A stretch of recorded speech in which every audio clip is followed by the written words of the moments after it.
8 दिसंबर 2004 Iraq के camp बक्का से एक बेहद शांत स्वभाव के शख्स अबू बकर अल बगदादी को रिहा किया जा रहा था। अमेरिकन डिपार्टमेंट ऑफ डिफेंस उसे पकड़ने के केवल 10 महीने बाद ही एक लो लेवल थ्रेट मानकर छोड़ रहा था, लेकिन अमेरिका को तब कहां पता था कि जिसे वो कम खतरनाक समझकर छोड़ रहा है वो एक दिन आतंक का दूसरा नाम बन जाएगा। जेल से रिहा होते ही बगदादी एक्टिव हो गया और जल्द ही आतंकी संगठन Islamic state of Iraq ISI का लीडर बन बैठा। इसके बाद उसने मजहब के नाम पर ऐसे ऐसे खून खराबे किए कि पूरी दुनिया दंग रह गई। महिलाएं हो या बच्चे, मुसलमान हो या पराये धर्म के लोग, देशवासी हो या विदेशी, उसने किसी को नहीं छोड़ा। वो मजहब की आड़ में सत्ता और ताकत हासिल करता गया। देखते ही देखते उसने इराक के 40% हिस्से को अपने कंट्रोल में कर लिया और फिर उसने अपने पांव सीरिया में भी फैलाकर एक्सपेंशन करते हुए अपने संगठन ISI का नाम बदलकर Islamic state of Iraq and Syria ISIS कर दिया। सीरिया में वो 1/3 हिस्सा कैप्चर कर वहां के रक्का शहर से अपना शासन चलाने लगा और खुद को मोहम्मद का वंशज बताते हुए खलीफा घोषित कर दिया। खुद को मसीहा कहने वाले बगदादी के काम इतने दहशत भरे थे कि उसने लाखों लोगों की जिंदगी को नर्क बना दिया। उसने ISIS के जरिए कई देशों में आतंकी हमले करवाए, लाखों लोगों की हत्याएं करवाई और जो भी उसकी जिहादी मानसिकता के आड़े आया उसने उसे बुरी तरह से कुचल कर रख दिया। वो अपनी आइडियोलॉजी को दुनिया भर में फैलाना चाहता था और इसे मनवाने के लिए वो इस कदर पागल था कि उसने यजीदी कम्युनिटी को काफिर घोषित करके उस पर अत्याचार की सभी सीमाएं लांघ दी। आतंक की एक बड़ी फसल तैयार करने के बाद बगदादी ने सैकड़ों बैंक लूटे, मिडिल ईस्ट और गल्फ के कई ऑयल वेल को कैप्चर किया और सैकड़ों लोगों की किडनैपिंग के जरिए बेशुमार दौलत हासिल कर ISIS को दुनिया का सबसे अमीर आतंकी संगठन बना दिया। अबू बकर अल बगदादी इतना कुख्यात, निर्मम और खूंखार दरिंदा बन गया था कि उसे पकड़ने के लिए अमेरिका को उसके सिर पर $25 मिलियन का इनाम रखना पड़ा। The Islamic State is really the descendant of Al-Qaeda in Iraq, which began under Abu Musab al-Zarqawi. IS ने अपने चीफ अबू अल बगदादी को अपने इस नए मुल्क का खलीफा घोषित कर दिया है। But just last month, Iraq sent up to 30,000 fighters to secure the western border against ISIS extremists entering from Syria. A series of coordinated attacks claimed by the Islamic State group were carried out across Paris on Friday 30th November 2015 in the worst terrorist assault on France since the Second World War. U.S. Special Operations Forces swooped down on his safe house on the outskirts of a small Syrian town. Abu Bakr al-Baghdadi is dead. He died like a dog.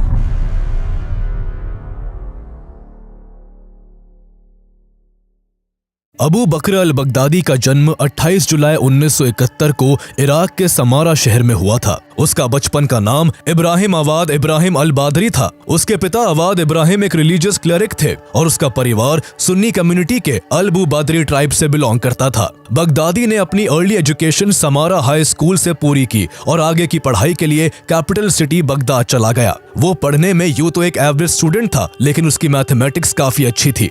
10th class के maths exam में उसके 100 में से 98 marks आए थे।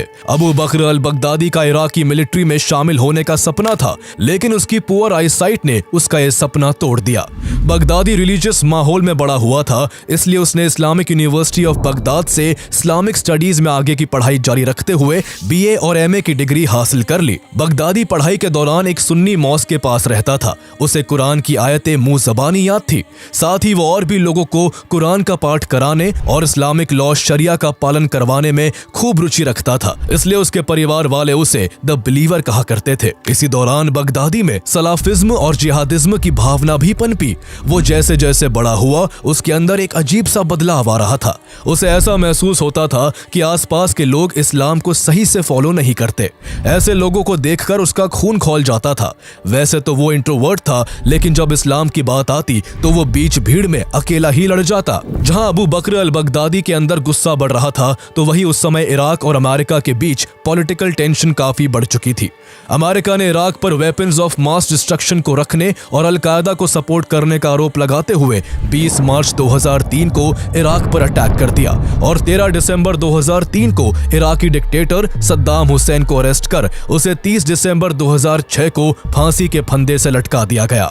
इस तरह Iraq पर से सद्दाम का करीब 24 साल का शासन खत्म हो गया था और कुछ ही दिनों के भीतर अमेरिका ने यहाँ अपने मतलब की सरकार बनवा दी थी। चूंकि बगदादी के चाचा इराकी सिक्योरिटी सर्विसेज में काम करते थे, जबकि उसका एक भाई इराकी आर्मी में ऑफिसर था, इसलिए उसे भी इराक में अमेरिकन इन्वेजन की पूरी जानकारी रहती थी। उसके मन में अब अमेरिका के लिए नफरत बढ़ने लगी थी। उसे ये बात कांटे के समान चुभती थी कि उसके देश में आखिर अमेरिका क्यों घुस बैठा है।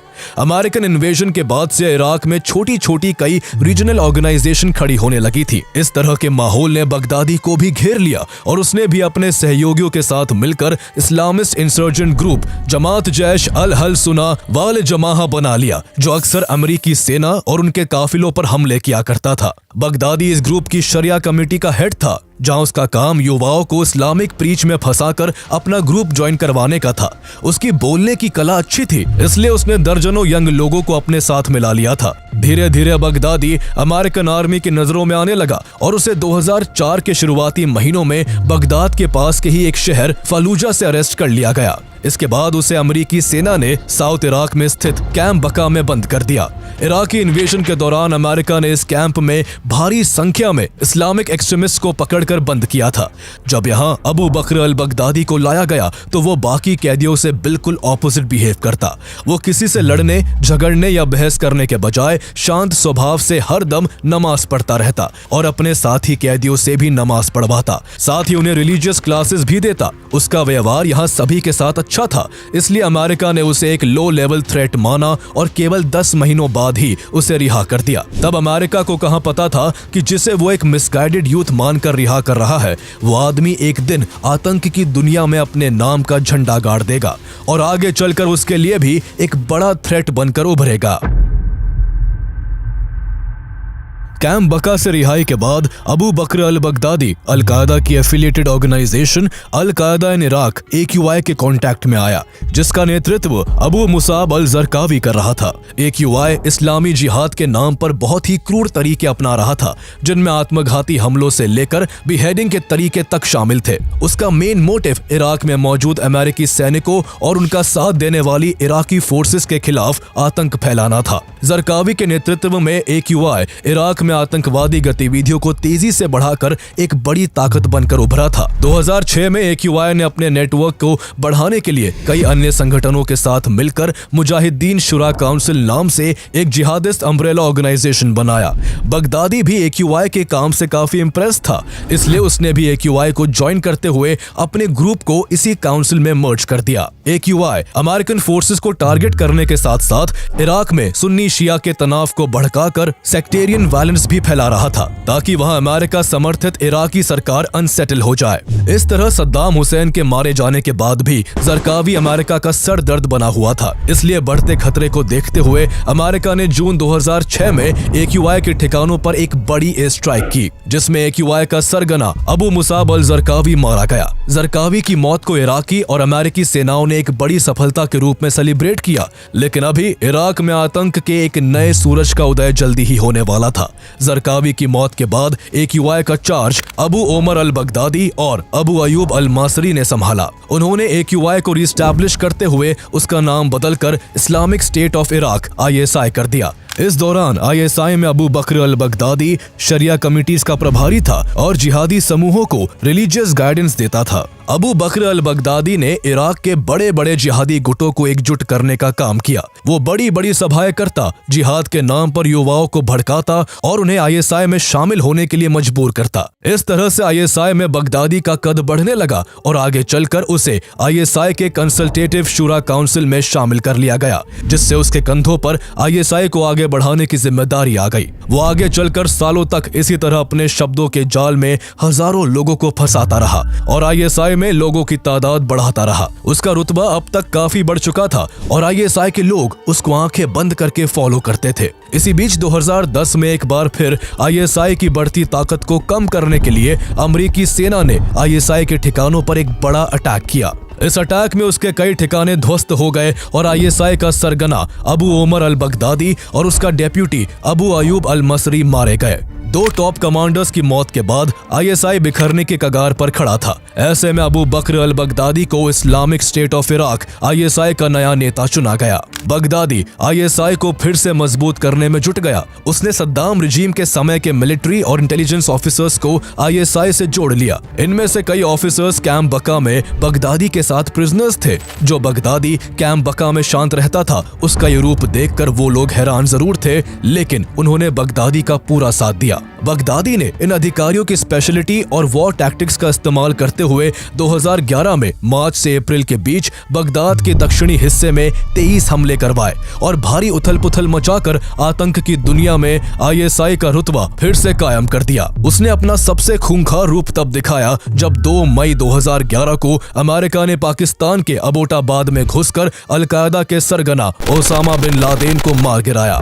बगदादी ओसामा बिन लादेन को अपना आदर्श मानता था, इसलिए उसकी हत्या से वो गुस्से से तिलमिला उठा और इसका बदला लेने का ऐलान कर दिया। इसके केवल 3 दिन बाद आईएसआई ने इराक के हिल्ला शहर में एक बड़े हमले को अंजाम दिया, जिसमें 24 पुलिसकर्मी मारे गए जबकि 72 बुरी तरह घायल हो गए। इसके बाद ओसामा बिन लादेन की मौत का बदला लेने के लिए आईएसआई ने इराक में 100 हमले करने की घोषणा करते हुए इराक के मोसुल शहर में आत्मघाती हमलों की एक सीरीज शुरू कर दी। इराक की गलियां, सड़कें और चौराहे आईएसआई के बम विस्फोटों की गूंज से थर्रा उठे। एक आत्मघाती बम विस्फोट बगदाद की अल कुरा मॉस्क में भी हुआ, जिसमें सुन्नी कम्युनिटी के बड़े नेता खालिद अल फैदावी समेत 29 लोग मारे गए। 1 साल के भीतर ही बगदादी ने आतंक का एक ऐसा साया कायम किया जिससे निपट पाना इराकी सरकार के लिए मुमकिन नहीं था। इसी दौरान अमेरिकी सेना भी इराक को छोड़कर वापस अपने देश लौटने लगी थी। दिसंबर 2011 तक इराक अमेरिकन फोर्सेस से खाली हो चुका था, जिसके बाद अबू बकर अल बगदादी और भी ज्यादा क्रूर हो गया। बगदादी को अब खुली छूट मिल चुकी थी और वो जब चाहे जहां चाहे बिना किसी डर के हमले करवा सकता था। उसके बाद उसने ना गांव छोड़े, ना शहर, ना सिविलियंस छोड़े, ना गवर्नमेंट ऑफिसर्स, ना पुलिस छोड़ी, ना आर्मी। वो बिना किसी रुकावट के सबका शिकार करता गया और तेजी के साथ इराक में अपने एरियाज को एक्सपैंड करने लगा। आईएसआई के इन खूंखार हमलों से अमेरिका इतना परेशान हुआ कि उसने अबू बकर अल बगदादी को टेररिस्ट घोषित करते हुए उससे रिलेटेड इंफॉर्मेशन देने वाले के लिए $10 मिलियन का इनाम डिक्लेयर कर दिया। जहां इराक में आईएसआई अपना आतंक कायम कर रहा था, तो वहीं इसी बीच इराक के पड़ोसी देश सीरिया में भी 2011 में सीरियन सिविल वॉर के चलते भारी उथल पुथल शुरू हो गई। धीरे धीरे सीरिया की लड़ाई भयानक रूप लेने लगी। एक तरफ सीरियन गवर्नमेंट को डिफेंड करने के लिए सीरियन आर्मी ब्रुटैलिटी की सारी हदें पार कर रही थी, जबकि दूसरी ओर वहां के लोकल रेबल ग्रुप्स सरकार को निशाना बना रहे थे। अमेरिका, रूस और ईरान जैसे ताकतवर देश भी अपने अपने फायदे के हिसाब से यहाँ इंटरफेयर कर रहे थे। ऐसे में अलकायदा भी सीरियन वॉर में शामिल होकर सीरियन गवर्नमेंट के अगेंस्ट हमले करके उससे सीरिया की टेरिटरीज छीनने में लगा हुआ था। अलकायदा हाई कमांड ने इस संघर्ष में आईएसआई को भी शामिल होने का ऑफर दिया। बगदादी को ये एक अपॉर्चुनिटी की तरह दिखा जिससे वो आईएसआई को और भी एक्सपैंड कर सकता था। उसने अपने भरोसेमंद साथी अबू मोहम्मद अल जोलानी की लीडरशिप में अपने हजारों लड़ाकों को सीरिया भेज दिया।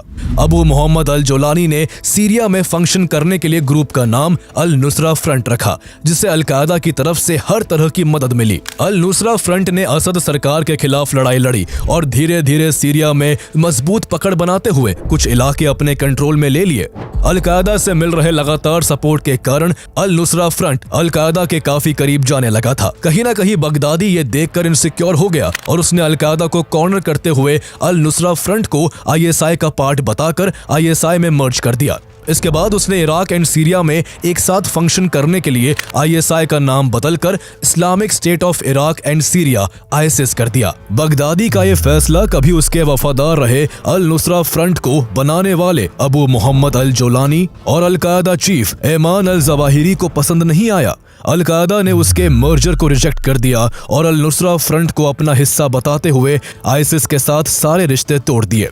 इस तरह कभी सीरियन सिविल वॉर का फायदा उठाकर एक साथ काम करने वाले अल-कायदा और आईसिस के बीच तनाव बढ़ गया और दोनों गुट एक दूसरे को ही निशाना बनाने लगे। इस खूनी संघर्ष में आईसिस जल्दी ही भारी पड़ने लगा और जो इलाके पहले अल नुसरा फ्रंट के कब्जे में थे उन्हें तेजी से उसने कैप्चर कर खुद को सीरिया में एक बड़ी जिहादी ताकत के रूप में स्टैब्लिश कर लिया। 2013 में सीरियन गवर्नमेंट के अगेंस्ट में खड़े रेबल ग्रुप्स ने सीरिया के जिस उत्तरी शहर रका को बहुत जद्दोजहद के बाद अपने कंट्रोल में लिया था, आईसिस ने उसे छीनने के लिए घमासान लड़ाई शुरू कर दी। कई हफ्तों तक आईसिस ने रका में खूनी खेल खेला। उसके लड़ाकों ने महिलाओं, बच्चों और बूढ़ों को भी नहीं बख्शा। हजारों निर्दोष लोग मारे गए, जिससे जल्द ही लोकल विद्रोही गुट इस शहर को छोड़कर भाग गए और जनवरी 2014 तक रका आईसिस के कंट्रोल में आ गया। इसके बाद आईसिस ने यहाँ शरिया कानून लागू कर दिया और यहाँ अपना एडमिनिस्ट्रेटिव ऑफिस खोल लिया। रका अब बगदादी के चरमपंथी विचारों के हिसाब से चलने लगा था और जल्दी ही आईसिस ने रका को अपनी डिफैक्टो कैपिटल डिक्लेयर कर दिया। जहां आईसिस सीरिया में पांव फैला रहा था तो वहीं इराक में उसका जबरदस्त एक्सपेंशन चल रहा था। कई छोटे छोटे इलाकों, गांव और कस्बों को कंट्रोल में लेने के बाद आईसिस के लड़ाके इराक के दूसरे सबसे बड़े शहर मोसुल पर कब्जा करने के लिए निकल पड़े। आईसिस ने इतनी ताकत के साथ यहाँ धावा बोला कि केवल 5 दिन के अंदर इराकी आर्मी यूनिट्स मोसुल छोड़कर भाग निकली और 10 जून 2014 तक पूरा मोसुल उसके कब्जे में आ गया। आर्मी यूनिट्स के बाद धीरे धीरे लाखों सिविलियंस ने भी आईसिस के खौफ से अपना घर छोड़ दिया। जो लोग बच गए और जिन्होंने आईसिस के मन मुताबिक काम नहीं किया, उन्हें आईसिस के आतंकियों ने मार डाला। मोसुल में भी रका की तरह शरिया लॉ लागू किया गया। अब मोसुल में लाखों जिंदगियां बगदादी के कंट्रोल में थी। साथ ही आर्मी के शहर छोड़ने के बाद अरबों डॉलर के मिलिट्री एसेट्स पर भी अब उसका अधिकार हो चुका था। अभी तक Abu Bakr al Baghdadi public appearances से दूर रहा था, लेकिन जब उसने देखा कि अब उसके अंडर इराक और सीरिया की बहुत इंपॉर्टेंट सिटीज है और लाखों लोगों पर उसका कंट्रोल है, तो उसने पहली बार पब्लिक में आने का फैसला किया। बगदादी मोसुल की एक प्रसिद्ध अल नूरी मस्जिद में पहली बार दुनिया के सामने आया। उसकी सिक्योरिटी में हर तरफ बंदूकें लिए उसके लड़ाके थे और सेफ्टी के लिए मस्जिद समेत आसपास के इलाके में इंटरनेट कनेक्शन और कम्युनिकेशन लाइंस को कट कर दिया गया था। बगदादी को सुनने के लिए मस्जिद में सैकड़ों लोग बड़ी शिद्दत के साथ खड़े हुए थे और इस पूरे इवेंट को पूरी दुनिया तक पहुंचाने के लिए रिकॉर्ड भी किया जा रहा था। उस दिन इस भाषण में बगदादी कुरैश ट्राइब से बिलोंग करने के कारण खुद को पैगंबर मोहम्मद का वंशज बताते हुए खलीफा डिक्लेयर कर देता है। वो खुद को दुनिया के सभी मुसलमानों का धार्मिक और राजनीतिक नेता बताता है और इस्लामिक कैलिफेट की एस्टैब्लिशमेंट की घोषणा करता है। हालांकि उसकी इस घोषणा को लगभग सभी इस्लामिक रिलीजियस अथॉरिटीज ने रिजेक्ट कर दिया, फिर भी उसके कैलिफेट को उसके लड़कों के अलावा हजारों लोगों ने कबूल किया। आईसिस ने इराक और सीरिया के सिर्फ इलाकों पर कब्जा ही नहीं किया, बल्कि वो उसे एक स्टेट की तरह चलाने लगा। उसने एक क्रूर जस्टिस सिस्टम लागू किया, टैक्सेस वसूले और कुछ हद तक पब्लिक सर्विसेज भी दी। सीरिया और इराक में अपनी दहशतगर्दी कायम करने के बाद अबू बकर अल बगदादी अब अपने आतंक को पूरी दुनिया में फैलाकर आईसिस को इंटरनेशनली एक्सपैंड करना चाहता था। इसके लिए उसके लोगों ने सोशल मीडिया का सहारा लिया और वो यूट्यूब, टेलीग्राम एंड ट्विटर जैसे प्लेटफॉर्म्स पर प्रोपेगेंडा वीडियोस को वायरल करने लगे। धीरे धीरे इन प्रोपेगेंडा वीडियोस के चलते मिडिल ईस्ट के देशों के अलावा एशिया, यूरोप और अफ्रीका में भी काफी कट्टरपंथी उसके मुरीद होने लगे।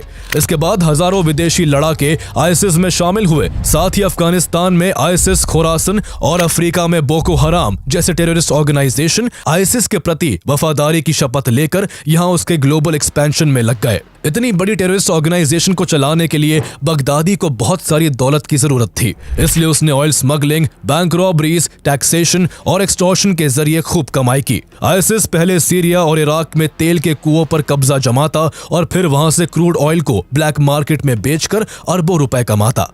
आईसिस को केवल तेल की बिक्री से हर दिन लगभग 1 मिलियन से लेकर 2 मिलियन डॉलर्स तक की कमाई होती थी।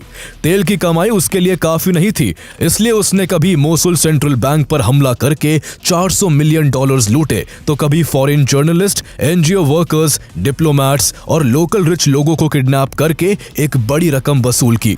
जो लोग रैंसम नहीं देते उन्हें टॉर्चर करके मार दिया जाता और वीडियो बनाकर सोशल प्लेटफॉर्म्स पर रिलीज किया जाता ताकि बाकी लोग लोग डर कर फिरौती देने के लिए तुरंत राजी हो जाए। इन सब के अलावा आईसिस ने सीरिया और इराक में ड्रग्स भी प्रोड्यूस करना शुरू किया। ट्रामाडोल, हशीश और कैप्टागॉन जैसे ड्रग्स को स्मगल कर यूरोप और एशियाई बाजारों में बेचा जाने लगा, जिससे आईसिस को मिलियंस ऑफ डॉलर्स का मुनाफा हुआ। आईसिस को विदेशों से भी भर भर के फंडिंग मिली। कतर, कुवैत, यूएई और सऊदी अरब के कुछ अमीर कट्टरपंथियों ने आईसिस को फंड किया। इस तरह से कुछ ही सालों में चारों तरफ से हासिल हो रही बेशुमार दौलत ने आईसिस को दुनिया का सबसे अमीर आतंकी संगठन बना दिया था। इसके बाद ताकत के नशे में चूर अबू बकर अल बगदादी ने आईसिस को कहीं भी कोई भी हमला करने के लिए खुला छोड़ दिया था। आईसिस के लड़ाके अब वहशी दरिंदे बन चुके थे, जिन्हें लोगों को तड़पाने में मजा आता था। उनका सबसे ज्यादा अत्याचार यजीदी कम्युनिटी ने सहा। यजीदी इराक की एक माइनॉरिटी कम्युनिटी है जो मेनली नदर्न इराक के सिंजार माउंटेन्स और आसपास के इलाकों में रहती है। यजीदी समुदाय की रिलीजियस आइडेंटिटी इस्लाम से अलग है, इसलिए आईसिस ने उन्हें काफिर घोषित करते हुए उन पर हमला कर दिया। आईसिस के हजारों लड़ाके यहाँ के गांव और कस्बों में घुस आए। हजारों यजीदी पुरुषों और लड़कों को पकड़कर उन्हें इस्लाम कबूल करने के लिए मजबूर किया गया और जिन्होंने मना किया उन्हें गोली मार दी गई। इस तरह 5000 से ज्यादा यजीदी पुरुषों की हत्या कर दी गई, जबकि महिलाओं का इससे भी बुरा हाल था। महिलाओं और लड़कियों को किडनैप कर उनका यौन शोषण किया जाता और जब मन भर जाता तब उन्हें भरे बाजार किसी सामान की तरह बेच दिया जाता। आईसिस ने 6000 से भी ज्यादा महिलाओं और लड़कियों को अगवा कर उनका जीवन नर्क से भी बदतर बना दिया था। आईसिस की इस क्रूरता से डरकर करीब 4 लाख यजीदी लोग यहाँ से कुर्दिस्तान रीजन में भाग गए, जबकि दसियों हजार यजीदी अपनी जान बचाने के लिए सिंजर पर्वत में जा बसे। इस तरह ये लोग आईसिस के हाथों से तो बच गए, लेकिन इनमें से हजारों को यहाँ भूख ने मार डाला। आईसिस की बढ़ती क्रूएलिटी की वजह से अमेरिका ने उसे सबक सिखाने के लिए कई बार उसके ठिकानों पर हवाई हमले किए थे। अमेरिका के इन हमलों से बगदादी भड़क उठा और वो इसका बदला लेने के लिए इराक और सीरिया में रिपोर्टिंग के लिए आए अमेरिकन जर्नलिस्ट को किडनैप कर उनकी जान लेने लगा। अगस्त 2014 में आईसिस ने जेम्स फॉली का गला काटते हुए एक वीडियो रिलीज किया, जिसका title a message to America था। इसके बाद एक और अमेरिकन जर्नलिस्ट स्टीवन सॉटलॉफ का भी सर धड़ से अलग कर दिया और उसका भी वीडियो सोशल मीडिया पर डाला गया। इस तरह बगदादी अमेरिका को आंख दिखा रहा था और उससे उस पर हमले ना करने के लिए डरा रहा था। इसके बाद जहां आईसिस ने 2015 में सीरिया की एंशिएंट सिविलाइजेशन के सेंटर पलमीरा को अपने कब्जे में लेकर पलमीरा के चीफ आर्कियोलॉजिस्ट खालिद अल असाद को सरेआम मौत के घाट उतार दिया, तो वही रोमन टेम्पल, पिलर्स, म्यूजियम और 2000 साल पुराने बालशमिन टेम्पल को पूरी तरह डिस्ट्रॉय कर दिया। आईसिस का मकसद इन हिस्टोरिकल हेरिटेज को मिटाकर दुनिया में अपनी विचारधारा को जल्दी से जल्दी फैलाना था। इस वक्त तक आईसिस ने इराक का 40% हिस्सा और सीरिया की 1/3 टेरिटरीज को अपने कंट्रोल में कर लिया था। आईसिस की शाखाएं इराक और सीरिया के अलावा मिडिल ईस्ट और नॉर्थ अफ्रीका के कई हिस्सों तक फैल गई थी। इनमें Libya, Arabian peninsula, Sinai peninsula, Tunisia और येमेन के कई क्षेत्र शामिल थे। इस तरह दसियों लाख लोग उसके खौफनाक साए के नीचे अपनी जिंदगी जीने के लिए मजबूर हो चुके थे। आईसिस ने अपने हमलों से वेस्टर्न देशों को भी नहीं छोड़ा। उसके 9 आतंकवादियों ने फ्रांस के कैपिटल पेरिस में लगभग एक ही समय पर 6 जगहों पर जानलेवा हमलों को अंजाम दिया। पहले यहाँ के स्टेड डे फ्रांस स्टेडियम को निशाना बनाया गया, जहाँ फ्रांस और जर्मनी के बीच फ्रेंडली फुटबॉल मैच चल रहा था, जिसे देखने 80,000 लोग आए हुए थे, जिनमें से एक फ्रांस के प्रेसिडेंट फ्रांकोइस होलांदे भी थे। मैच शुरू होने के कुछ देर बाद आईसिस के 3 आत्मघाती हमलावर स्टेडियम में घुसने के लिए बढ़े तो सिक्योरिटी गार्ड ने उन्हें एंट्री गेट पर ही रोक लिया। उनकी चेकिंग की गई तो उनके होश उड़ गए, क्योंकि आतंकियों ने अपने शरीर पर एक्सप्लोजिव बांध रखे थे। इसके बाद पकड़े जाने से पहले ही तीनों ने खुद को उड़ा लिया। यह हमला तो आईसिस के मुताबिक नहीं हो सका, लेकिन उसके आतंकियों ने पेरिस के कई रेस्टोरेंट्स को निशाना बनाकर कई लोगों की हत्या कर दी। 3 आतंकी बैटक्लैन कॉन्सर्ट हॉल में भी घुस आए, जहां 1500 लोग eagles of death metal band का लाइव शो देख रहे थे। तभी उन तीनों ने अंदर घुसकर अल्लाहू अकबर के नारे लगाते हुए AK-47 से अंधाधुन गोलीबारी शुरू कर दी। आईसिस के इस हमले में उस दिन पेरिस में 130 बेकसूर लोगों की मौत हो गई, जबकि 350 से भी ज्यादा लोग बुरी तरह से घायल हो गए। इसके बाद बेल्जियम के ब्रसेल्स में बॉम्बिंग से लेकर फ्रांस के नाइस शहर में ट्रक से दर्जनों लोगों को कुचलने तक, जर्मनी के बर्लिन में क्रिसमस मार्केट पर अटैक करने और रशियन प्लेन्स को बम से उड़ाने से लेकर टर्की के अतातुर्क एयरपोर्ट पर आत्मघाती हमला करने तक, आगे के सालों में आईसिस ने कई विदेशी देशों को निशाना बनाया और आतंक की दुनिया में अपना नाम सबसे ऊपर ला दिया। आईसिस अब पूरी दुनिया के लिए खतरा बन चुका था। इराक और सीरिया के बाहर जिस हिसाब से उसने वेस्टर्न देशों में हमले किए थे, वेस्टर्न कंट्रीज को समझ आ चुका था कि अगर आईसिस को अभी नहीं रोका गया तो वो जल्द ही पूरी दुनिया को अपने आतंक की चपेट में ले लेगा। इसके बाद अमेरिकन फोर्सेस ने यूरोप और फ्रांस में एक्टिव आईसिस के मिलिटेंट्स को पकड़ने का अभियान चलाया और साथ ही रका पर हवाई हमले शुरू किए, जिसे आईसिस ने अपना कैपिटल घोषित कर रखा था।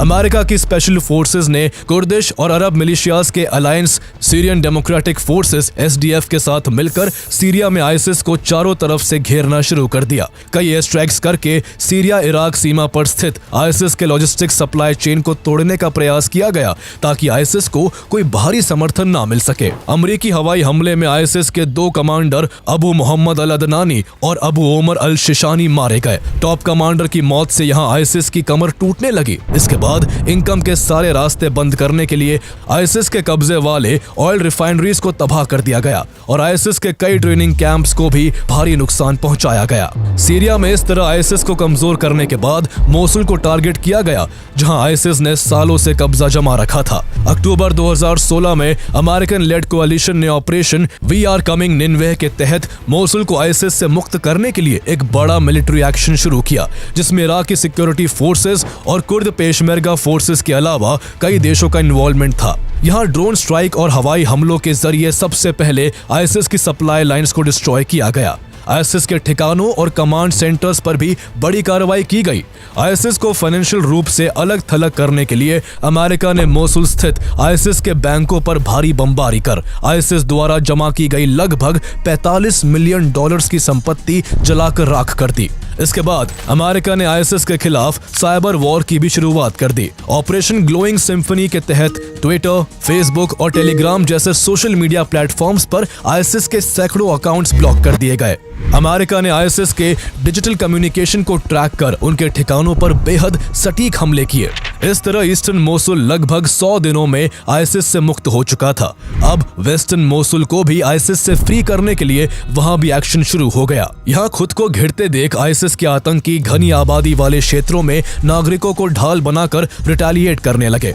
आईसिस छिपकर इराकी और अमेरिकी सेना पर आत्मघाती हमले भी कर रहा था। आईसिस को यहाँ मात देने के लिए फोर्सेस ने टाइग्रिस नदी को पार कर कुछ ही दिनों में वहां के सभी आईसिस के ठिकानों को चारों तरफ से घेरते हुए ध्वस्त कर दिया। ईस्टर्न और वेस्टर्न मोसुल को आजाद कराने के बाद इराकी सेना अल नूरी मस्जिद की तरफ बढ़ी, जहां अबू बकर अल बगदादी ने खुद को खलीफा घोषित किया था। यहाँ कई आतंकी छुपे हुए थे। जब उन्होंने देखा कि अब बचने का कोई रास्ता नहीं है, तो उन्होंने अपनी हार स्वीकार कर पकड़े जाने से पहले ही खुद समेत मस्जिद को भी उड़ा दिया।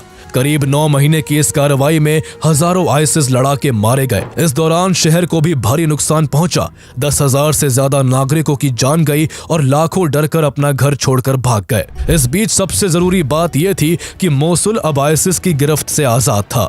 2017 के शुरुआती महीनों में सीरिया के रका को भी पूरी तरह से आईसिस के चंगुल से छुड़ाने के लिए अमेरिका के नेतृत्व में सीरियन डेमोक्रेटिक फोर्सेस (SDF) ने ऑपरेशन रैथ ऑफ यूफ्रेटिस शुरू किया। SDF फोर्सेस ने शहर को चारों ओर से घेर लिया और आईसिस के बाहर जाने के सभी रास्ते काट दिए। इससे आईसिस के लड़ाके शहर के अंदर ही फंस गए, जहां उनके ठिकानों पर लगातार हमले किए जाने लगे। भारी हवाई बमबारी और जमीनी लड़ाई से आईसिस धीरे धीरे कमजोर पड़ने लगा था। आईसिस के स्नाइपर्स सुरंगों से छिपकर और कुछ आत्मघाती हमलावर का रूप लेकर लड़ाई जरूर कर रहे थे, लेकिन उनके पास American modern weapons, drones, fighter jets का कोई तोड़ नहीं था। कुछ हफ्तों की भीषण लड़ाई के बाद आईसिस को शहर से बाहर खदेड़ दिया गया और SDF ने रका को अपने कंट्रोल में ले लिया। एक के बाद एक 2 बड़े शहरों को गंवाने से आईसिस बिखर कर बर्बादी की कगार पर खड़ा था, लेकिन अब भी आईसिस का सरगना Abu Bakr al Baghdadi America के हाथ नहीं आया था। इसलिए अमेरिका ने बगदादी को पकड़ने के लिए $10 मिलियन के रिवॉर्ड को बढ़ाकर $25 मिलियन कर दिया।